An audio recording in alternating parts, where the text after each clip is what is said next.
a fallu s'enfoncer très profondément dans une région sauvage. Il y a quand même un beau rapide qui nous attend et il y a peut-être une probabilité qu'on chavire et qu'on se fasse mal.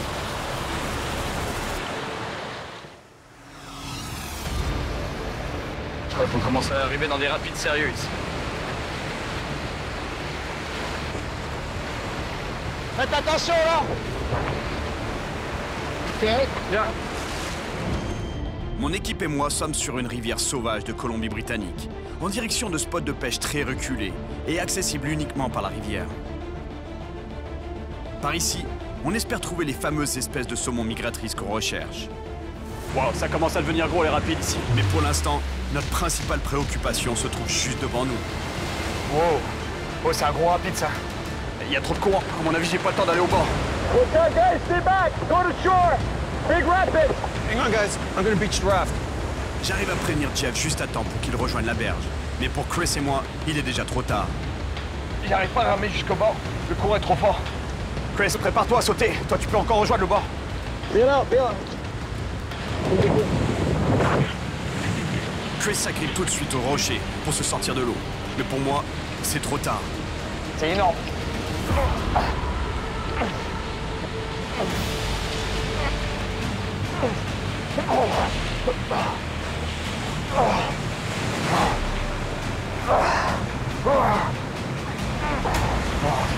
Perdu la rampe.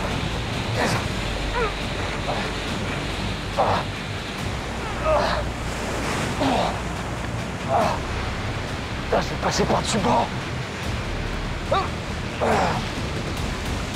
Cyril!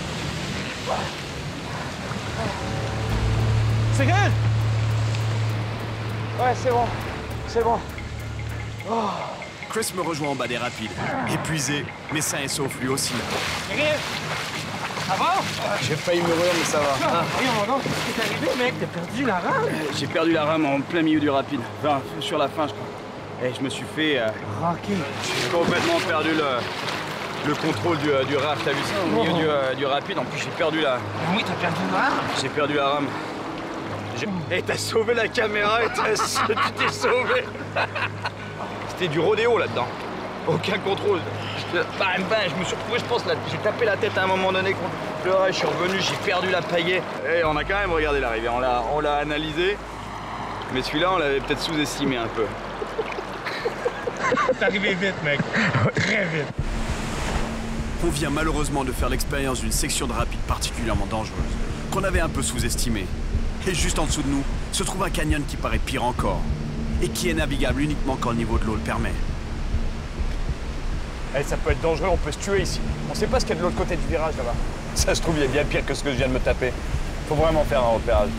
Absolument. Chris improvise une mission de reconnaissance avec le drone, pour voir ce qui nous attend. Le seul truc, c'est qu'avec le drone, depuis les airs, c'est hyper difficile de se rendre compte de la taille des rapides. Ça peut être très très gros. En plus, le niveau de l'eau doit être parfait pour naviguer cette section. Il y a une berge très serrée, qui donne sur des gros rochers. Et la rivière se transforme ensuite en un profond canyon. Ici, une pluie violente et soudaine pourrait facilement faire monter le niveau de l'eau de 10 mètres. Le courant empilait des trous entiers sur la falaise, comme des allumettes. Le truc à faire, normalement, ça aurait été de faire un portage, c'est-à-dire de porter le bateau le long de la rivière, mais pour éviter les rapides, c'est tellement encaissé, on a vu sur le drone, c'est des parois, il n'y a aucun passage, il n'y a aucun accès. Et en plus, c'est interminable ce canyon. On pourrait attendre des jours avant d'avoir les conditions idéales pour pouvoir traverser ce canyon. Alors on dirait qu'on va devoir changer les plans. Ouais, on n'a pas le choix, il faut trouver d'autres rivières par ici. En utilisant le drone à nouveau, Ah, il y en a une là, ouais. Elle a l'air bien en plus. on repère plusieurs rivières dans les environs. Ah, excellent ça, excellent. Et certaines d'entre elles ont l'air prometteuses. Alors on se met en route pour essayer de les atteindre. Et voilà. Après 2 heures de marche, on arrive sur une nouvelle section de rivière.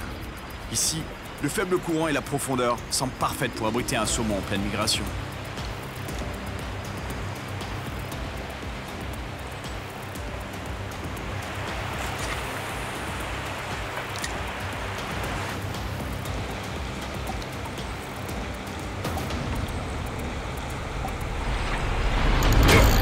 Pêchant.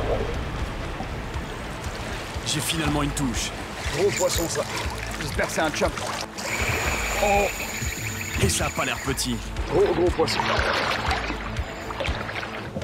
Ah non, c'est un co, c'est un co. Mais c'est pas grave, on va le prendre quand même parce que plus elle a d'échantillons de co, mieux c'est pour elle. Vraiment fait. Vraiment.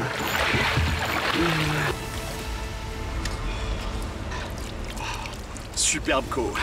C'est incroyable, ces poissons ont tellement de puissance. C'est du délire. Ils arrêtent pas, c'est des vrais guerriers quoi. Et c'est exactement ce qu'il nous faut pour Tania.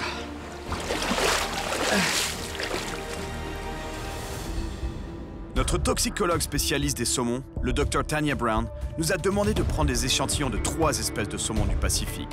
Le coho, le pink et le chum. We're gonna start with the scales. Yeah. On a déjà réussi à collecter des échantillons de saumon pink et de coho, comme celui-là. Mais plus on ramène d'échantillons, plus Tanya pourrait extraire de données. We got one more, guys. Ce qui nous manque maintenant, c'est un saumon chum. Good work. Good job.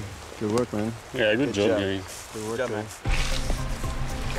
Je me sentirais coupable de prendre ce poisson, mais bon, là non seulement on a pris des échantillons dessus, et en plus c'est un mâle, donc ça veut dire que c'est moins nuisible pour l'espèce parce qu'une femelle aurait plein d'œufs. Et en plus, on va le manger, parce qu'il a l'air délicieux. Et on a très faim. Regardez la qualité de la chair, la couleur de la chair. Magnifique. Un petit peu de sashimi, les gars? Ah, ça va être super bon. Thank you. Oh yeah. On prend un moment pour savourer cette petite victoire et reprendre des forces avant de partir à la recherche du dernier saumon qui nous manque, le chum.